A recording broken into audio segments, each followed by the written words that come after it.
¿Cómo fue la experiencia de una mujer británica viajando por el Nilo en el siglo XIX? ¿Cuál era su opinión sobre los maravillosos monumentos del antiguo Egipto que visitó? ¿Qué sabemos sobre su vida personal? ¿Y cómo ha afectado este viaje al resto de su vida y a la historia de la egiptología? Si quieres conocer más sobre el viaje Mil millas Nilo arriba de Amelia Edwards, quédate a escuchar este nuevo episodio de nuestro podcast.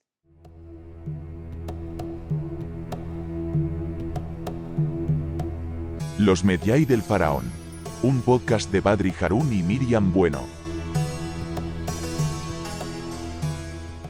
Bienvenidos y bienvenidas a este nuevo episodio de Los Medjay del Faraón. Lo primero que queremos hacer es agradeceros la acogida que ha tenido nuestro primer episodio y todos los comentarios que nos habéis hecho llegar. Y como habéis reaccionado también a ese primer episodio, nos hemos animado a seguir charlando y grabando para compartir con vosotros nuestra visión sobre diferentes egiptólogos y viajeros que han visitado Egipto y que han descubierto cosas maravillosas. Y nuestra primera protagonista va a ser una mujer, Amelia Edwards. Amelia Edwards fue una escritora, periodista, egiptóloga. Nació en el 7 de junio de 1831 en Londres y falleció en el 15 de abril de 1892. Ella es conocida por su carrera literaria y también por su contribución al estudio y a la conservación del Antiguo Egipto. Y no solo eso, Badri. Yo, como siempre, acabo relacionándolo todo lo que puedo con la música y la danza. Y nuestra protagonista de hoy no iba a ser menos, porque Amelia compuso y tocó música durante unos años, pero un ataque de tifus en 1849 y un dolor de garganta persistente que le quedó le impidieron seguir cantando. Pobre mujer. Pobre, vaya energía de mujer, me recuerda de una mujer que conozco. Así necesitamos hablar de su vida personal, la vida personal de Amelia Edwards, para entender de dónde viene tanta energía. Amelia era hija de una mujer irlandesa y un antiguo oficial del ejército británico. En sí, una familia acomodada que le permitió recibir una buena educación. Y además de eso, parece que ella siempre destacó por ser una buena estudiante, con mucho interés por la literatura y por la historia. De hecho, sabemos que publicó su primer poema a los 7 años y su primer Ujú. relato a los 12. Además, así dejó una importante contribución en la literatura victoriana. Pero, por supuesto, para nosotros será su gran huella de Amelia Edwards es que nos dejó su magnífica obra, Mil millas Nilo arriba. También que fundó la Egypt Exploration Fund. Más tarde se conoce como el Egypt Exploration Society. No solamente esto, sino ella también alguien hizo tipo descubrimiento en el país de Egipto.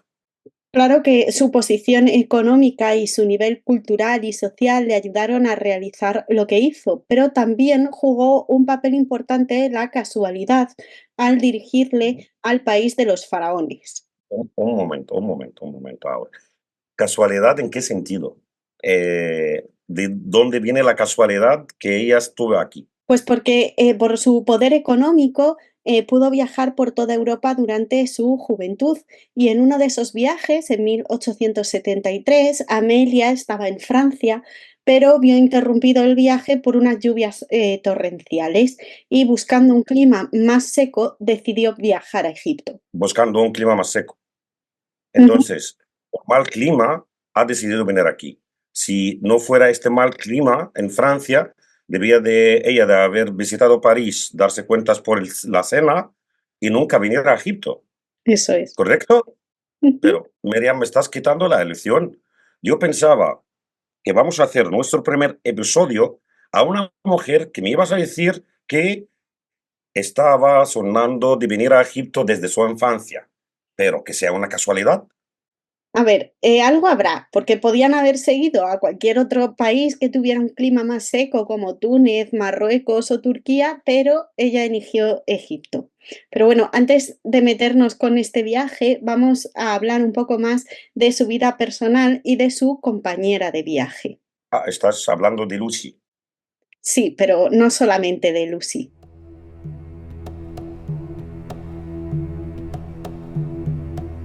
Los Medjay del Faraón. Un podcast de Badri Harun y Miriam Bueno.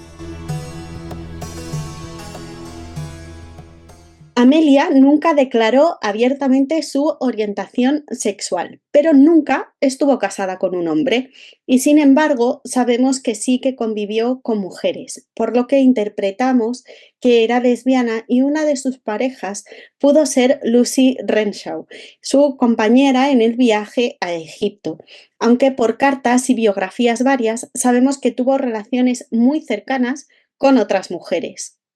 En este sentido, sí, porque su principal compañera de vida no fue Lucy, sino una artista que era unos 25 años mayor que Amelia. Se llamaba Ellen Drew y con ella convivió muchos años.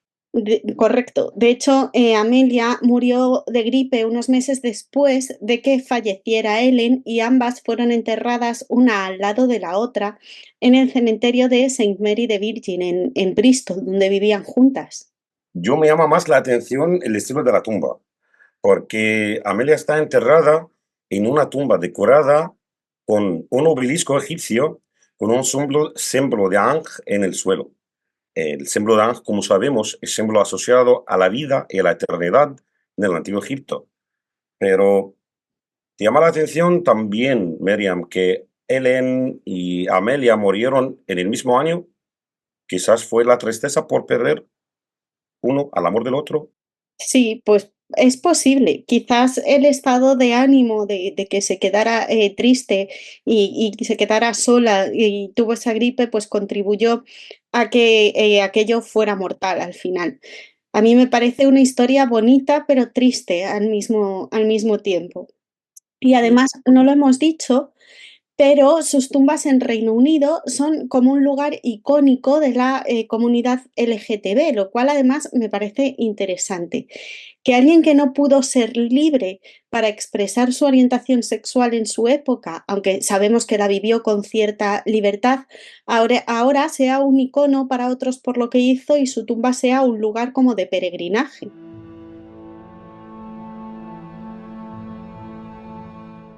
Amelia y Lucy llegaron a Alejandría el 27 de noviembre de 1873. Después, yendo al Cairo, donde embarcaron el 13 de diciembre en una dahabilla. Con esta dahabilla subieron en el río Nilo hasta Abu Simbel. ¿Qué es una dajabilla, Badri? Meriam Dahabilla es una embarcación en el río Nilo que va con velas, igual Ujú. como las falucas, que los turistas normalmente lo llevan como un tour en Asuán o hasta en el Cairo. Pero el tamaño es más grande que la faluca y tienen camarotes, cocina, tipo salón comedor, normalmente en la cubierta. Algo como microcrucero. Los Medjay que nos siguen en las redes sociales, seguro que han visto el video que ha grabado en una dahabía hace unos días.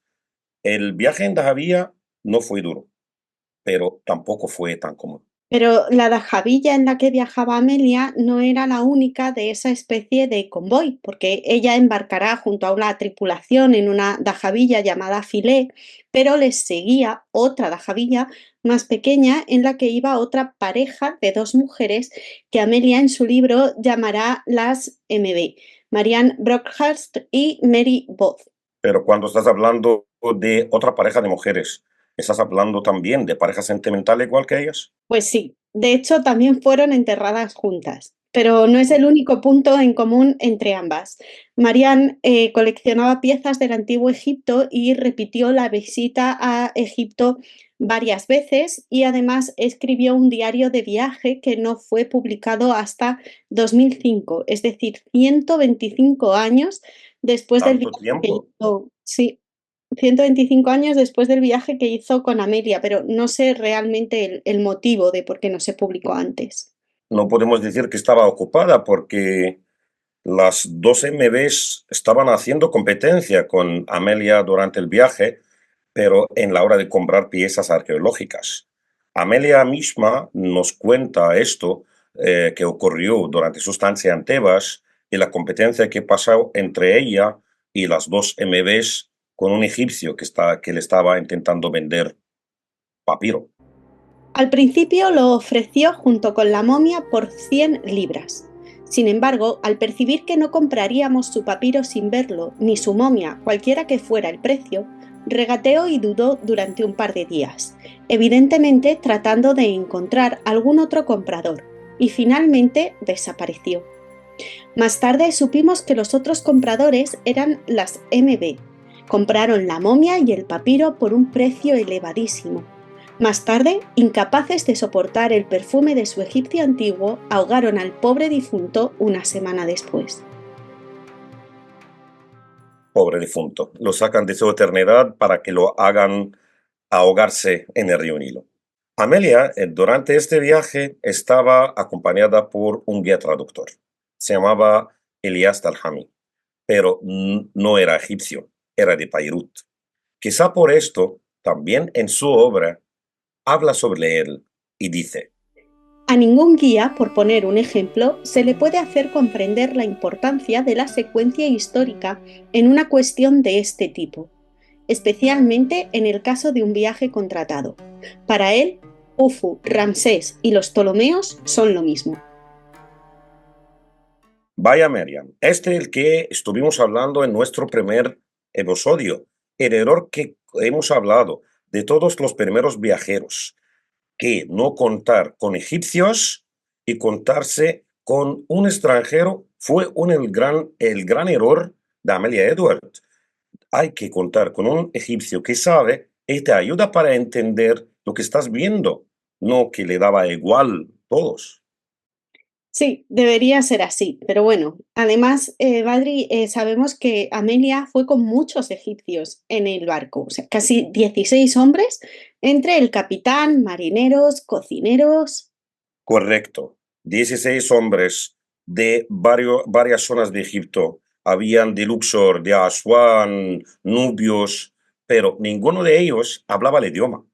El único que hablaba el idioma fue el único que era otra persona que no es egipcio, otra nacionalidad. Amelia fue obligada a interpretar los actos de estos egipcios a través de su observación personal o la interpretación que lo hacía este hombre de Beirut, no de Egipto. Pues sí, a mí me llama además mucho la atención que estas 4 mujeres viajaron solas a Egipto, pero acompañadas de varios hombres, como estamos contando, y en ningún momento se menciona en el libro de Amelia que tuvieran ningún problema con ellos ni se sintieran incómodas por esta situación. Miriam, sur l'Égypte. Así es Egipto.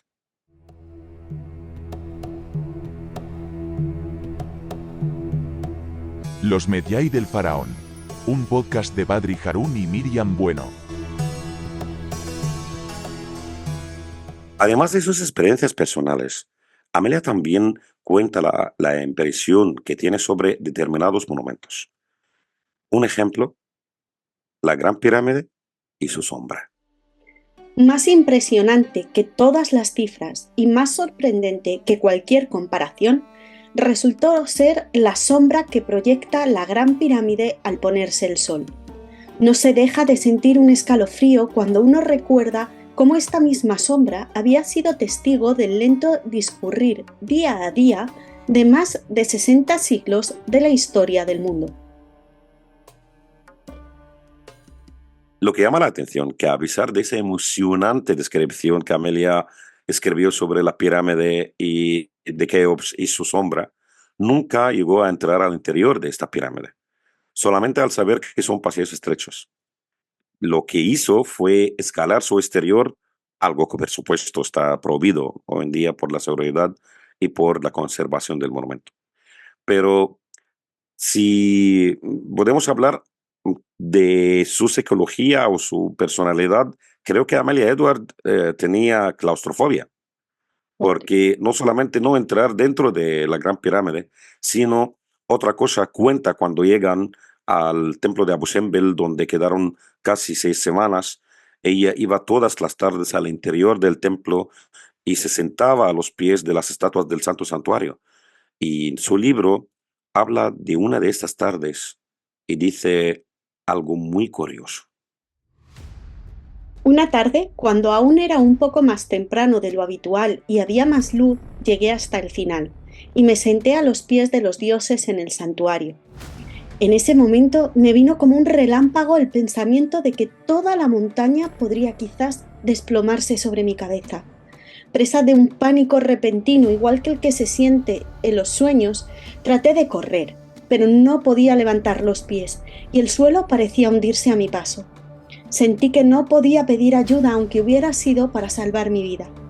Resulta innecesario, quizás, añadir que la montaña no se desplomó y que mi terror no tenía motivo. En cualquier caso, habría sido una muerte grandiosa y una manera de ser enterrado aún más grandiosa. Muerte grandiosa. Vaya expresión.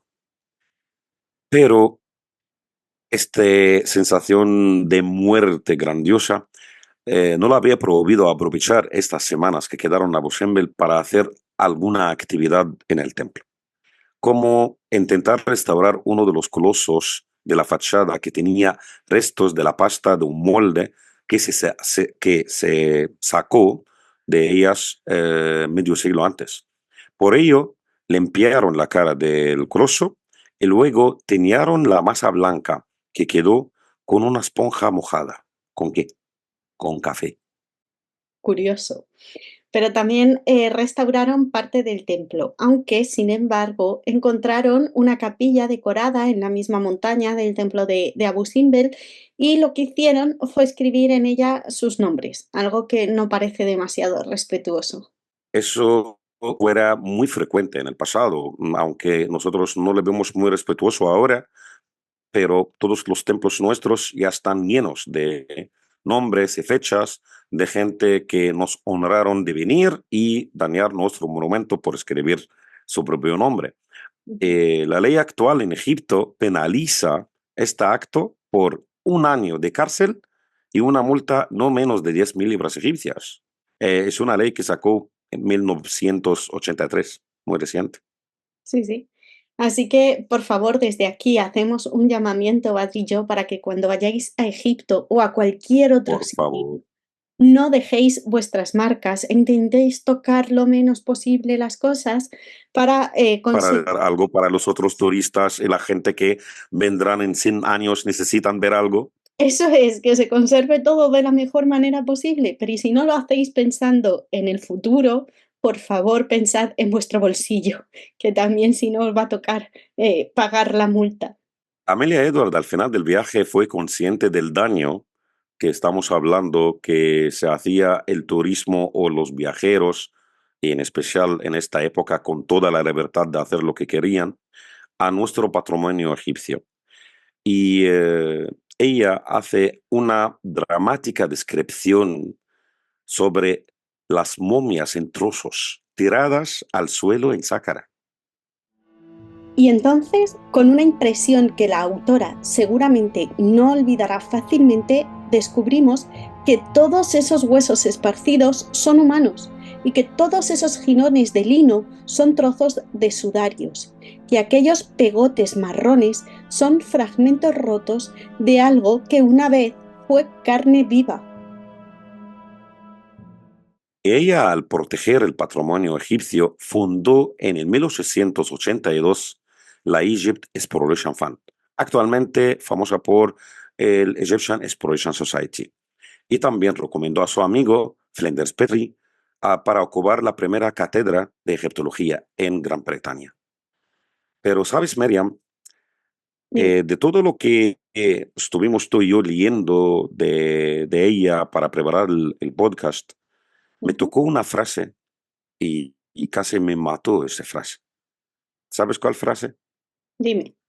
Es la frase que dice, y por primera vez fuimos conscientes de que cada pulgada de esta tierra que pisamos son tumbas violadas, Madre mía. tumbas violadas. De verdad, Egipto fue un país violado a lo largo de más de 2500 años por muchos que vieron y nos conquistaron. Pero lo más curioso, que los últimos que nos conquistaron fueron los paisanos de la misma Amelia Edward, y lo más curioso que fue en 1882, mismo año en que ella fundó el Egypt Exploration Fund. ¿Crees que es una casualidad? A ver, es algo curioso y raro que ambas cosas sucedieran en el mismo año, pero no hay que ser tan paranoico, que tampoco hay que olvidar que hubo otras mujeres inglesas que incluso llegaron a declararse la reencarnación de antiguas mujeres egipcias. Me estás recomendando olvidar que esto paranoico que me llamas ya puede ser una casualidad y puede ser una conspiración. Y me estás ahora despistando para que empiezo a pensar en Omseti, Sí, ¿correcto? correcto. Pero bueno, de Om Seti solo hay una táctica de despiste porque de Om Seti es de quien vamos a hablar en el próximo episodio del podcast. La magnífica, enigmática Omseti será la protagonista de el siguiente episodio de los Medjay del Faraón. Os esperamos.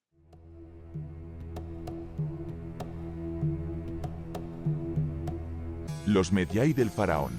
Un podcast de Badri Harun y Miriam Bueno.